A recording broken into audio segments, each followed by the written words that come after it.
everyone, welcome back to my channel. Another foundation review today, and then I'm going to do the rest of my makeup on camera. I picked up I think it's the new reformulated Dior Forever foundation, because I used to have a Dior Forever that I loved. I loved that formula, and I think they reformulated it. There are two versions. The Skin Glow, which is more radiant, glowy, and then the matte foundation, more of a matte finish. I think that, what does it say the difference is? Radiant Perfection Skin Caring Foundation and then High Perfection Skin Caring Foundation. One is more glowy, one is more matte. I tried both. I ended up really liking the matte one more. So that's the one I'm going to use today. I picked up both 0N and 1N. The 0N actually worked a little bit better. I thought the 1N would work because recently when I've been buying the palest shade in foundations, they've been too light for me. So I bought the 0 and the 1, but I really ended up liking the 0. And the formula, you guys know I love Dior foundations. I don't know what they do to their foundations. I don't know what magic they do to it, but they always work for my skin. I think the only foundation that never really worked for me was the Dior Air Flash, which was really surprising. I had hoped to really like that, but that was the only one that really didn't seem to be a hit for me. But I absolutely loved this foundation. It gives a nice velvety finish to the skin. Hold on, mirror is not, there we go. A velvety finish to the skin, not super matte, more of a velvety matte. The Radiant one, I have to say I really did love it as well. However, I'm not super oily anymore, but I'm not exceptionally dry. So I just found by the end of the day, I looked a little bit shinier than I would have liked with the Radiant foundation. But I definitely think that if you have more dry skin and you want more of a glow to your foundation and you don't get that shiny, I definitely think the Radiant one would be absolutely beautiful. This one is just like a nice, gorgeous, velvety finish, very long wearing. I found that both of them were extremely long wearing, and I could get through the entire day without any pulling apart, separating. It's just what I've come to know and love about Dior foundations. They always wear well on my skin. They always are very long lasting for me. The color, it's okay.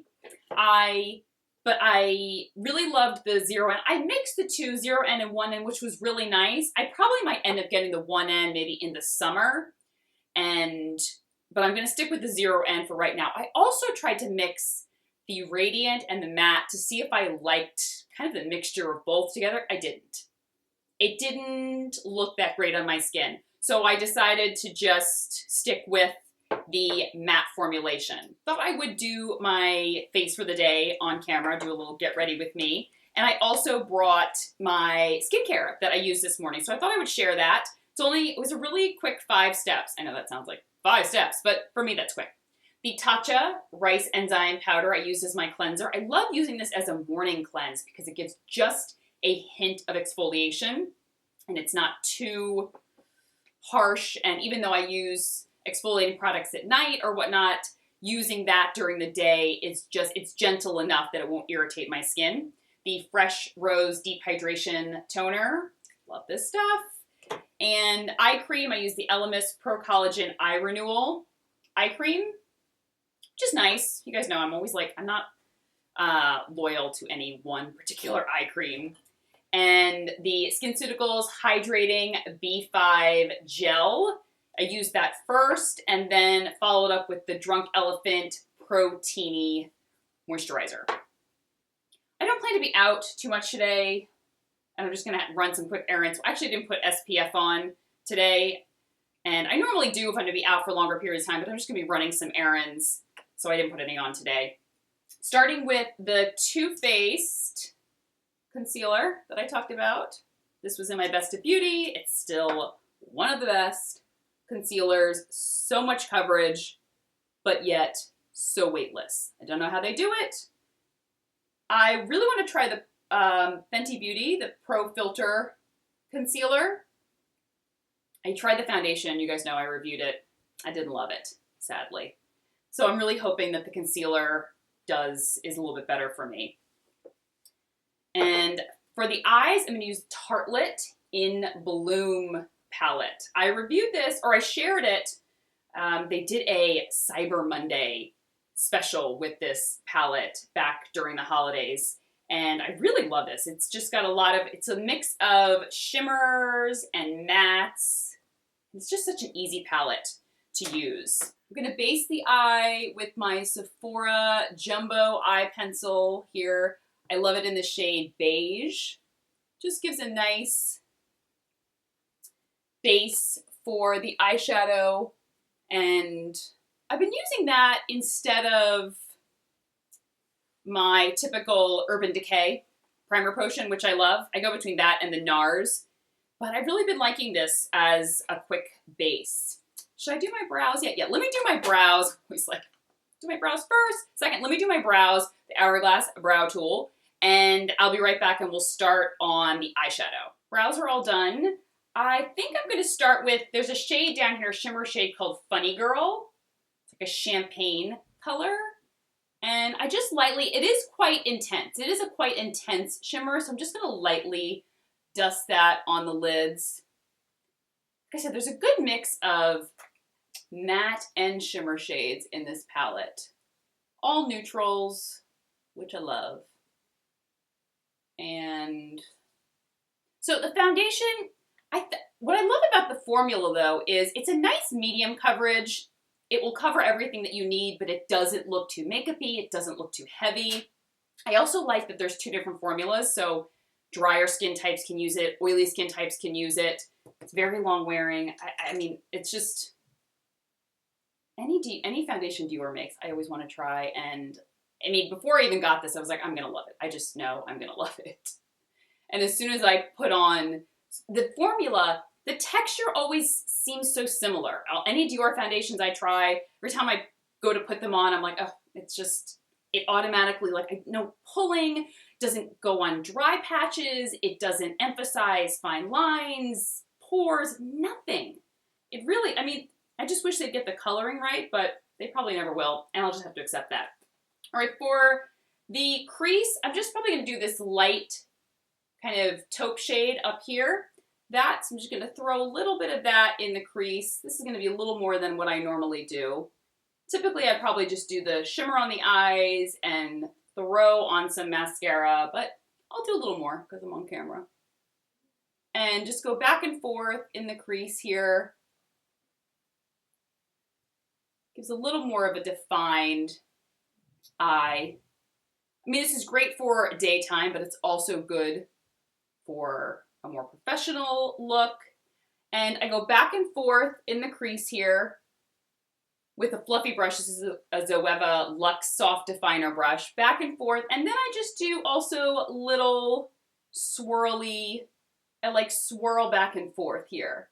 I windshield wiper and then little tiny circles to really buff in that color into the crease. Because you want it to be, like I said before, you want it to be seamless. You don't want to have like a line at your crease. There is a lot of fallout with this palette, but the fallout is not necessarily on your face.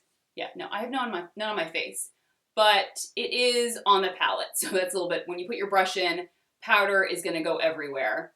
So let me keep blending this. I'll just keep going back and forth, and then I'll show you what I'll do next. I just added a little bit of the same color to the outer corners, and I just kind of blended a little bit on the outer corners of my eye here. And next, I'm going to take a little bit of the bone shade up here. And if you ever find that you're putting on crease color and you feel like you've gone too high to the brow, because you don't want your crease color to go all the way to your brow, take like a matte bone shade and just kind of clean it up. I just take a matte, whatever shade is very close to your skin tone. Obviously this bone shade's more close to my skin tone.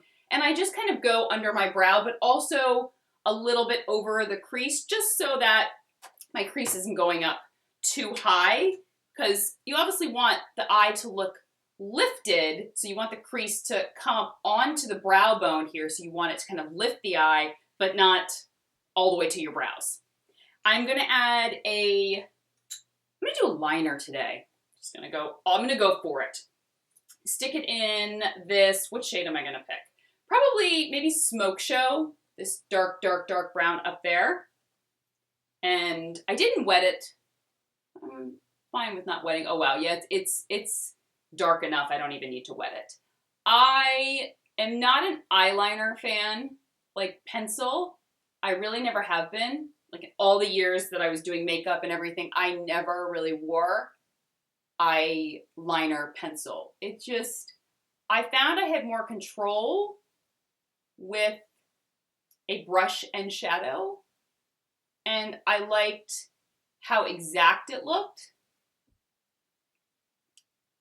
Versus, I have a little bit of fallout, I have to clean that up, versus an eyeliner. I felt like the eyeliner, I wanted my eyeliner versus a pencil. When I use shadow with eyeshadow powder with a liner brush, I really can get so close to the lash line, like I'm really, like it's close to your lash line, like almost on the lashes.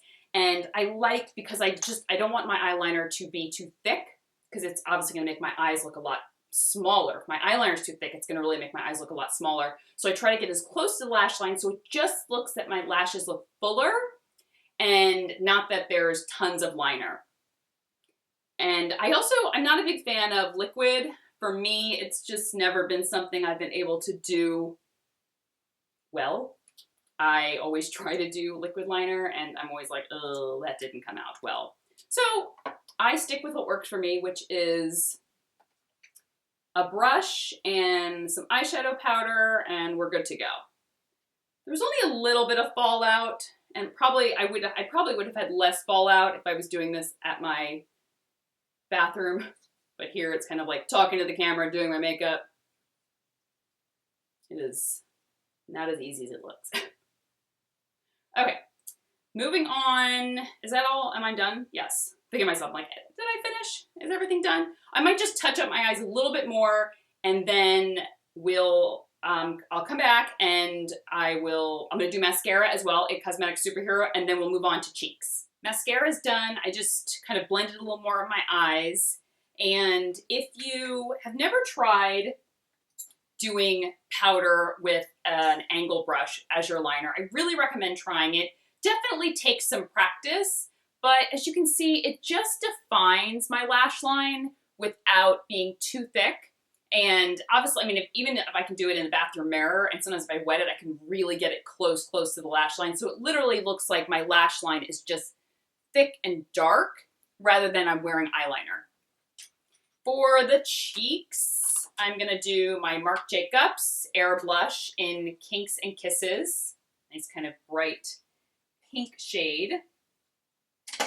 I didn't bring any bronzer. Sometimes I do, sometimes I don't. This is just, I love the Marc Jacobs Air Blushes. Formula's so great. Oh, I love this foundation. It's just, I didn't use a powder to set it. Probably looks a little bit little shiny because of the lighting, but I don't use a powder to set it, and it just stays looking, I don't want my skin to look super flat during the day, so I like the little bit of kind of just a luminous flush to the skin. It's not necessarily dewy, it's not very glowy, it just looks healthy and radiant, but I can set it with a powder and it still looks fine. For my highlighter, this is one of my favorite highlighters of all time, the Clé de Peau Luminizing Face Enhancer. This is in the shade number 14. The shade is one of my favorites. The formula is one of my favorites.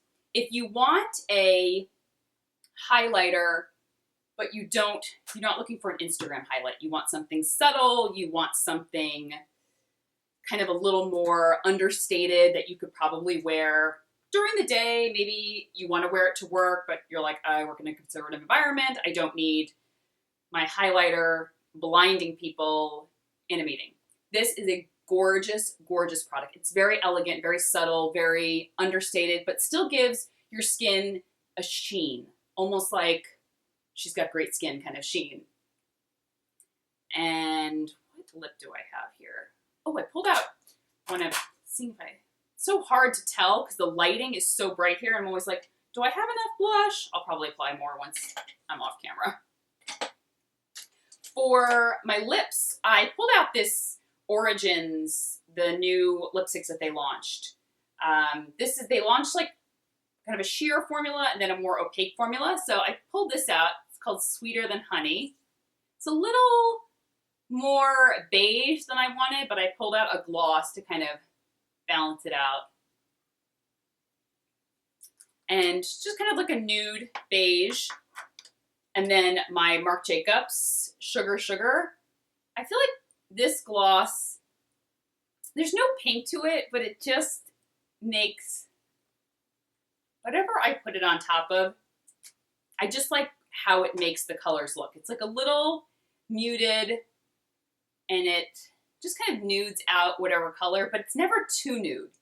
That's what I love about this gloss. It's never too nude. It's kind of like the perfect nude without being corpse-like. You guys know, like the corpse-like nude gloss. I used to wear that years ago. Okay, now looking at my lips, I probably need a little more blush. If I'm gonna wear a nude lip like this is much more nude even than I normally wear, because my eyes are a little bit bold, and this is bold for me because I added a liner, threw something in the crease. I might want to add a little bit more blush to help balance everything out. And that's another tip. If, sometimes you don't want every part of the face to look balanced in the way, like you don't need a bold lip, a bold cheek, and a bold eye. That's too much. Doing a bold eye, for me, this is a little more bold. I want to have some color on the cheeks and then kind of go down to something more nude. If I'm doing a bold lip, I still want to have a little bit color on the cheeks and then a more subtle eye. So it's almost like it's like a gradient of like darker to lighter, but still something on every part of the face. And that's it. I wanted to do, like I said, my foundation review of the Dior Forever, which I highly recommend. If you already love Dior foundations, I think you need to pick this up. If you've never tried them, it's just, formula's creamy, beautiful, velvety. If you have drier skin, try the Radiant one. And if you have more oily combination skin, or you want more of a matte finish, try the one that I am wearing. It's just the matte formulation, which I'll link below. And very, like I said, very long wearing, doesn't break apart. I think it'll be great for all seasons. Like I've worn it out in the cold weather and it's beautiful. And I think it'll also be fantastic in the summer. And I will link everything else that I used down below, and I'll talk to you guys soon. Okay, take care. Bye-bye.